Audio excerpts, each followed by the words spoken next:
Doug Scott was hanging by a rope off the summit of the Ogre with 2 broken legs, but he is not scared.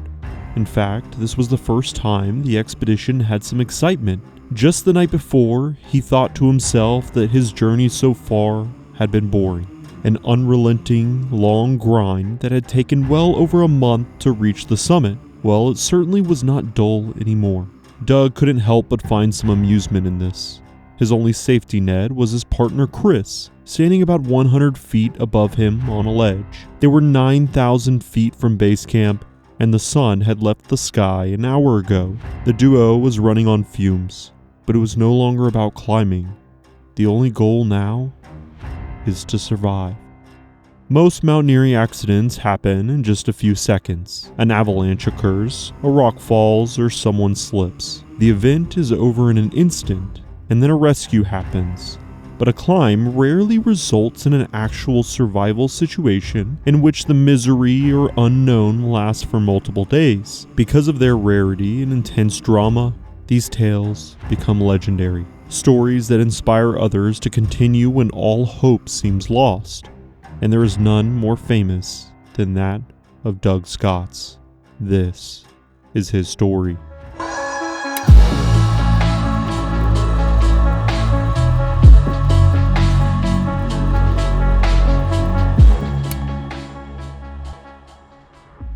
Banta Brak is a 7,285 meter high mountain, known as the Ogre. It is notoriously challenging to climb and is located in the Panma Mustag, a sub-range of the Karakoram mountain range in Pakistan.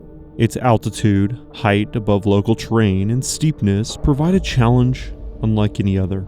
It is a complex granite tower more steep and rockier than all other Karakoram peaks, making rock wall climbing a technical must to reach the summit. But it's because of these features that it's so attractive for extremely high-level mountaineers. Doug Scott always felt like a mountaineer. Born in England, he started climbing at 13, and the world would never be the same because of it. Considered one of the world's leading high-altitude and big wall climbers, few mountaineers alive today don't know his name. His climbs were always lightweight and quick, alpine style. He preferred to move in a small group rather than a large expedition. He was the first Englishman to reach the summit of Everest, where he survived an unplanned bivouac 100 meters below the summit without oxygen or sleeping bags. Scott did not climb just for the views or the thrill. He loved the challenge and hated when a climb was too easy. It made him feel like he didn't deserve his accomplishment. Scott pioneered the sport of big wall climbing, specifically on Baffin Island, Mount Kenya, and in the Karakorams. Big wall climbing is a style of rock climbing that takes place on a massive vertical expanse of rock that requires multi-pitch routes and days of scaling to complete. Due to the sheer verticality and technical skills required, this style is considered one of the most dangerous forms. If you ask an average person what they envision rock climbing to be, it usually is big wall climbing, but on a smaller scale.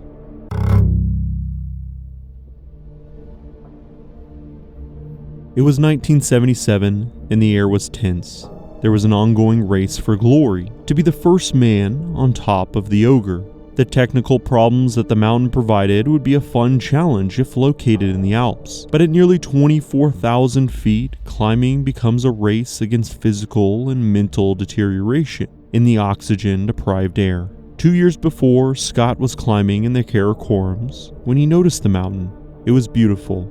The giant lumps of rock stood out to him in such a heavily snow-dense area, specifically the South Pillar, a 3,000-foot high rock that Scott knew he would return to conquer. It was because of this moment in 1975 that he organized the expedition to climb it in 1977. Scott learned about how the past 6 years had ended in failure on the Ogre.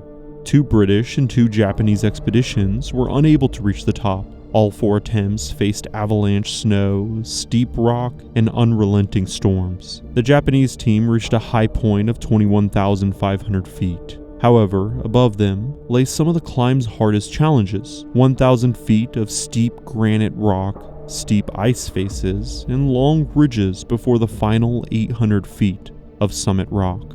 The group organized included 6 elite mountaineers: Doug Scott and Paul Braithwaite were to try the South Pillar, while Chris Bonington, Mo Antoine, and Clive attempted to reach the summit via the southwest flank.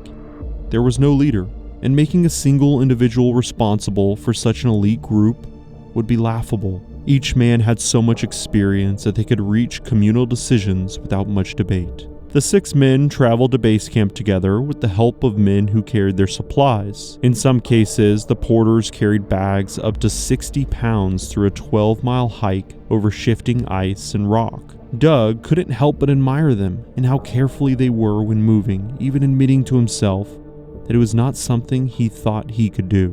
They reached base camp on June 10th and were full of optimism. Each mountaineer almost instantly wanted to get their feet on the mountain and start climbing, but it would take some time before they could reach the summit. Despite the apparent lack of organization, both teams worked hard to prepare their route. Each individual had a plan to follow and was responsible for tasks like laying a line or moving supplies up to higher camps.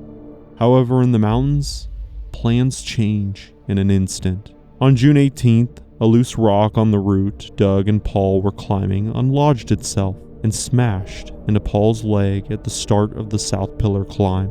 Luckily, it was not broken, but his leg became severely bruised. Not wanting to give up their 2-year dream, Doug continued to prepare the route solo while he waited for 2 weeks to see if Paul's leg would recover enough to rock climb. It wouldn't. They meticulously recovered all the gear and supplies stashed for their route and returned to base camp. Paul would be unable to continue.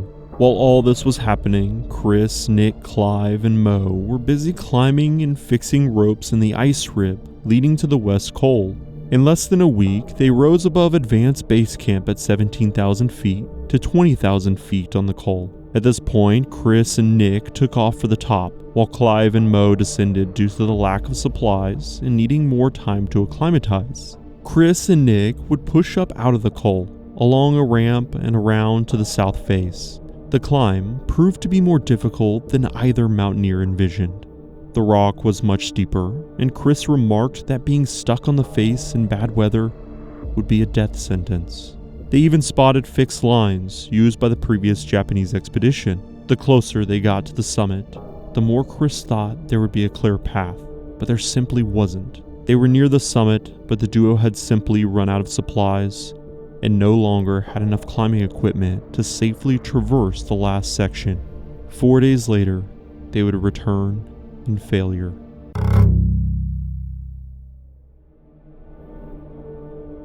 A few days later, after all the climbers had recollected themselves, they made a plan to attempt the summit again. Doug, Clive, and Mo set out from camp and returned to the Col. This time, they targeted the West Ridge, and Doug would take the lead for 2 days straight, making good progress. They made it up to the shoulder under the South Pillar and would begin laying rope in preparation for the future days. He thought the climb had been a real grind, and Doug questioned why he was there. But sipping on his hot tea and looking at the sunset with the surrounding mountain range made his questions disappear. The 3 stopped there to wait for Chris. Paul could no longer climb and would stay behind, while Nick caught a cold from his summit attempt and decided it was best if he stayed behind as well. Chris would climb alone and catch up to the other mountaineers. He would quickly work the mountain and join them at about 22,000 feet on the shoulder. The weather took a turn for the worse, and the 4 men had to wait out a storm. There was only one tent, so Chris and Mo created an open bivvy under the stars. It was cold, but the 4 men toughed out the conditions.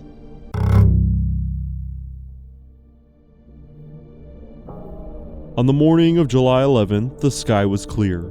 Each man looked at the other and smiled. This was it. This was their window. They made good progress up the mountain, but overestimated their abilities in high altitude conditions. Doug led the day's final push, which was one of the most challenging. It was an awkward traverse of steep ground requiring several small movements. They completed this section and their mood instantly became less tense. The team would not make the summit that day, so instead they dug a snow hole on the shoulder. The next day was spent on a long traverse. First, they had to pass a sheet of ice at a 40-degree angle, followed by a 300-foot slope of snow thinly covering the ice. The team reached the snow hole Chris and Nick had dug up on their previous attempt. They were ready for a summit push the next day.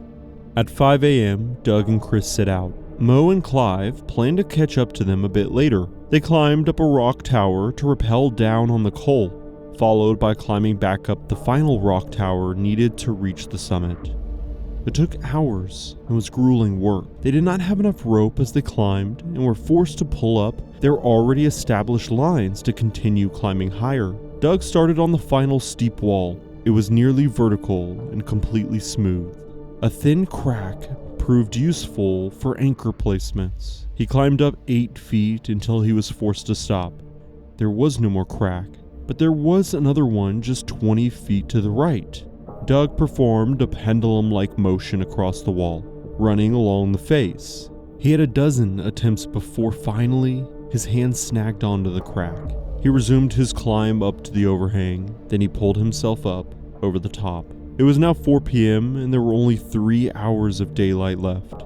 Clive and Mo decided to return to the snow cave as they were running out of time. Chris and Doug would continue as they now faced the final summit block. There was no way to climb it directly. Instead, they worked around to an overhang groove and used each other as a stepping stone to lift one another over it. Then, they set off on the final couloir. The snow was fresh and deep lying on the mountain. It was unstable and proved to require a lot of energy to walk through. It took nearly an hour to reach the top, but at 7 p.m. on July 13th, Doug and Chris stood on the summit of the Ogre, being the first mountaineers to do so. There was little time to admire their accomplishments, but the pair enjoyed the moment and the view. The sun had set. Doug Scott and Chris Bonington were just now descending from the summit of the Ogre. However, the first traverse proved to be a vertical 150-foot block of rock. They created a nylon sling by threading 2 climbing ropes together and threw it over the ledge. Doug tied himself to the rope and began descending, looking for a crack that had been used on their way up. But it was dark, and he could not see the route well. Doug swung his right foot against the wall and unknowingly placed it on a small layer of ice. His foot flew out from under him, and he fell down. He let out a cry as his body helplessly flew through the air. In an instant, Doug hit the rock. The rope swing caused him to slam into the opposite side of the gully, 100 feet away. His glasses flew off his face, and every bone felt like it was shaken. Quick examination revealed head and butt were okay, but his ankles cracked when trying to move. The right one felt the worst. Doug diagnosed himself with 2 broken legs. The stakes of life and death were just risen, but he had no fear. There was too much to do, to think. Chris quickly swung down on the rope and the pair discussed the situation. They made a plan to continue descending enough until they reached a large patch of snow on a rock slab. There was just enough space for the 2 of them to sit opposite of each other in a half-lying, half-sitting position. The night passed, slowly and painfully.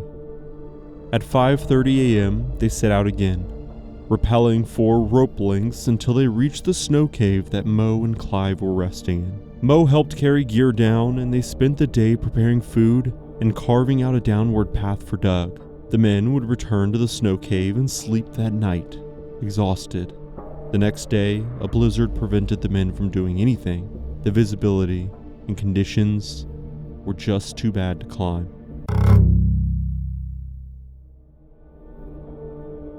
Two days after the accident, the sky was clear enough to move. Clive took lead, slowly kicking back the deep snow in order to make a path for the others to follow. Due to their location, the men actually had to climb up about 300 meters, traverse over to the west summit, and then rappel down the other side. They would spend all day moving over the steep ice before finally resting in a different snow cave. That night was brutal. Strong winds and wet snow prevented much sleep. The morning was no different. A storm had settled on the mountain and did not show signs of reprieve. The men had no choice but to keep moving. It was a nightmare. There was a lower level camp with tents that contained food and would be the main goal for the day. However, the route provided no shelter or resting place from the conditions. If they all agreed to climb, there would be no stopping until they made it. Mo led, followed by Clive. Doug would be third, crawling on his knees, but rappelling by rope when he can, and Chris was last. Every inch, every move was painful to Doug. He tried not to think about it. Instead, Doug focused on the task at hand and theorized the best way to descend the 1,000-foot pillar in front of them. Mo went down first and fixed lines that Doug used to rappel down, sliding his body against the rock at an angle while his feet stuck out of the way of obstacles. The group was moving together. Chris was next up and began rappelling off the end of the double ropes. He slipped and fell about 20 feet or so and slammed into the rocks himself. It was not as bad as Doug, but still very painful. Chris would end up breaking 2 ribs and damaging his right hand. The men cursed. They were already in a difficult situation, and this would only make things more difficult. It was cold and getting colder. There was no alternative other than to continue descending. Finally, they reached the bottom of the pillar and to their tent site. They huddled together that night, enjoying each other's company by playing cards, hoping the storm would blow itself out by morning. Chris developed a cough overnight and was starting to become paranoid about his condition, believing that he was developing pulmonary edema. Mo announced that he had not felt his toes in a week, and Clive's hands were also severely numb. It was their 4th day without food. Only a few sugar cubes remained. They decided that nobody had enough energy to battle the storm, and so they waited it out for another day. The next morning, the team roped down to the southwest col. Doug was still crawling by his knees, using multiple layers to protect his skin, but his clothes were starting to wear out. The team found some old ropes used by a previous Japanese expedition, and they were able to slide down about 500 feet to the west col, the first lucky thing that had happened in what felt like days. This invigorated the men and gave them a sense of hope. They found a previous campsite that they had set up before and uncovered a waste bag. At the bottom, they found some boiled rice, which they all shared as they spent the night there.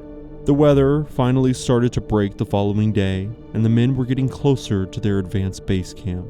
Doug would have to take many breaks, as the knee crawling was catching up to him. His arms would sink deep into the snow, and this would last for about a mile. They would do a mix of climbing and crawling for another full day.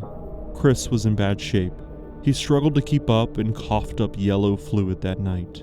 At first light, Mo and Chris set out for advanced base camp. Clive and Doug would follow a few hours later when the sun was in the sky. The closer they got to camp, the more the snow turned to rock, which slowed Doug's progress down significantly. But they would all 4 reach the location of advanced base camp that day, only to find that it was gone. Somebody had packed it up. This was the worst case scenario for all 4 men, as they had no other choice than to keep going to base camp, which stood to be 4.5 miles away from their current location. But in hindsight, it actually made sense. The porters and Nick, who were stationed at the advanced base camp, only had enough food for about a week. It was well past that, and so the only logical solution would have been that they moved to base camp while sending the bulk of the porters to town.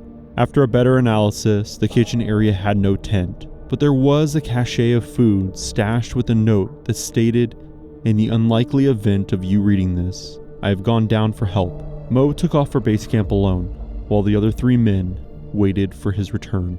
It took 2 nights, but Mo would reach back up with Nick. At that time, Nick had assumed the worst and was preparing statements to give to each of their families. But upon seeing each other, they were relieved. They got together, a group of 12 porters, and set out for Doug, Clive, and Chris. It would take 3 days before they walked into advanced base camp, and about another 6 before they were all flown out. Looking back on the expedition, inevitably, the descent engulfs the ascent. But it is an epic that will forever be remembered in mountaineering. At no time did any of the men on the descent feel despair or out of control of the situation. On their return to Britain, the men felt irritated. The media took their story and told it as the conquering of the Ogre. But no, that is not how Chris or Doug felt. They felt like the Ogre had allowed them to climb it, then like a giant cat, played with them all the way down. To this day, there has only ever been 3 summits of the Ogre.